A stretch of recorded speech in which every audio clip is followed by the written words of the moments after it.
labai norėsiu pasidalinti tokius stiprius, naujus pajautimus, suvokimus Egipto temoje. Nėra lengva įžodinti apie tą jausmą, kuomet vienas toks etapas būna, kuomet susižavi Egiptu, nori grįžti, tyrinėti kažkokią vieną deivę ar kitą deivę šaukia, ar šventyklos.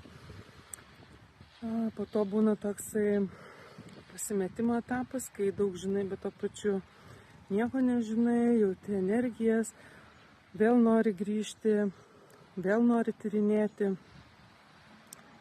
Ir dabar pas mane įvyko toks lūžis. Tai įvyko lūžis.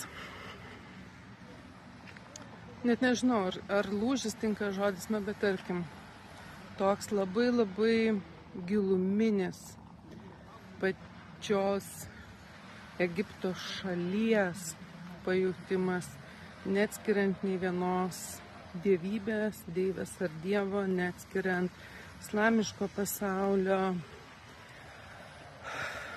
Tokia integracija įvyko ir dabar, kuomet studijuoju vis gilyn ir gilyn, daugiau ir daugiau,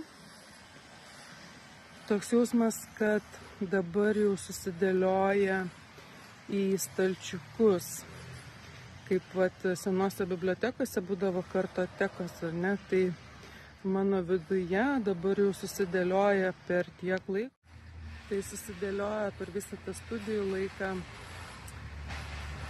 toks vidinis žemėlapis Egipto, kur nėra atskirties, kur nėra nei vienos svarbesnės deivės arba mažiau svarbios. Toks jausmas, kad prie ko pradėjau prisiliesti, su tuo atsiranda ryšys, su tuo yra santykis. Ir ilgą laiką aš neradau santykio ryšio su deivė Izide.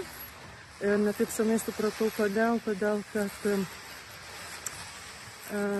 aš nejau su jai paviršutinišką ryšį, kaip tai ten magija, ideali žmona ir taip toliau ir panašiai. Aš su ja esu visai kitame ryšyje ir iš tiesų aš buvau su ja, tik netokiam, apie kurį dažnai kalbama tik iš tokio labai paviršinio